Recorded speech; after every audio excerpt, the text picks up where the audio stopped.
Hey everyone, welcome back to Immediate Movie Reactions. I'm here after seeing Ash, a thoroughly, I guess, disappointing movie directed by Flying Lotus. So is it terrible? Maybe not. It's okay. It's a standard Shudder film. This movie stars Eiza Gonzalez and Aaron Paul. Iko Uwais is also billed as a star of this movie, and if, like me, you go see it because of his name, you're going to be highly disappointed because he is barely in this film at all. In fact, it is primarily about Gonzalez, who plays a character named Rhea. I believe it's Rhea, maybe Raya. She wakes up and everybody's dead, right? We've seen this story before. Unfortunately, it is kind of just standard B-movie, sci-fi, cosmic horror.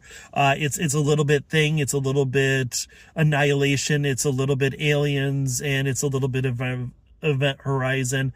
I don't know that it's super successful in any of them, unfortunately, because it's basically just Rhea, and then Aaron Paul shows up, and he is, I think is Ben or something like that. I can't remember. He comes down, he's supposed to be stationed in space, and then they're trying to figure out what's going on, but he's also trying to get them off the planet, which kind of, I guess, gets explained later because, surprise, everything is not as it seems, as she is hallucinating. And, you know, most of the scares that we see in this movie, because it is just two people, are coming through jump scares as there are flashbacks and that sort of thing. And it gets a little bit old, unfortunately. We don't really get to know any of the characters or really care about any of them. Their mission is just another standard, you know, we fucked Earth up and now we need a new planet. And then they throw in this bit about there's this already alien technology there, which, you know, by the way, I'm sorry, like, that's already been done. And things go wrong, as we know it's going to. Like many cosmic horror films, this kind of overstays its welcome.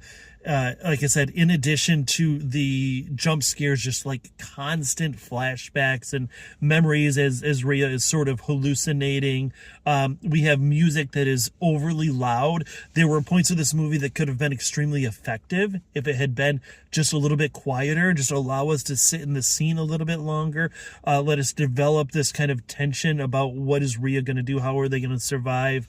But they don't allow it to do that. The music, it's overpowering. It's kind of weird 80s synth. It's a very like 1987 horror movie, where you know what's going on and you're just kind of waiting for the kind of the violence, I guess. I don't know. The other thing I would say is that, you know, Zack Snyder likes his slow motion. Flying Lotus apparently likes his strobe lights and flash, because a lot of the impact of the scenes are lost with a camera that can't sit still and strobe lights and flashing. And I don't know, I got some motion sickness, and I was having kind of an issue, especially toward the end of this movie, where I was, number one, just kind of tired of it. Unfortunately, I hate to say that. It was just getting a little bit old, getting a little bit boring. But the constant flashing, and I think part of that is to cover up what was actually kind of an effective monster, an effective bad guy, alien, you know, spoiler alert. But I think that they needed to cover up the fact that they didn't have a huge budget to have a really, you know, big dynamic monster. And I do think, especially toward the end, where we see the shuttle or spaceship or dropship or whatever it was called, kind of getting off planet, it looked a little bit like Last Starfighter. Like, I think if you've played the game Starfield, like, that's kind of what it looks like as it's going to space. And speaking of video games, that's basically where this movie is. You know, it starts out standard stock, right? She wakes up. Oh, she doesn't know who she is. She doesn't know where she is. Okay, you're in your room. Find a flashlight. Okay, cool. Found a flashlight. Okay, go out into the next room. Into the next room, you see, oh, there's a dead body. Oh, take the knife from the dead body. Okay, got the light, got the weapon, check. Next thing we do, okay, we got a computer telling us that we need to restart the systems. Okay, so I'm going to go restart the system.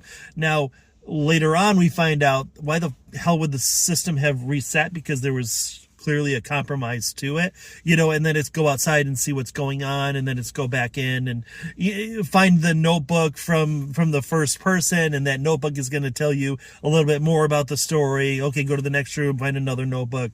That kind of repeats itself. There we are. I don't really have too much to say. This movie is fine. See it, stream it, or skip it. The issue, I think, is that this is a Shudder produced movie, which is cool. I'm glad they're coming to the theater, but that is a very limited audience. This isn't a movie that's going to get onto a Netflix or a Hulu or HBO Max or whatever. I guess it's just Max now, right? That's going to get on there and maybe find a second audience. Like, this is going to be very targeted for people who are only subscribing to Shudder, which is unfortunate because I think Gonzalez is pretty good and probably deserves a little more attention than this is going to get. Aaron Paul is, wow, he's actually kind of old.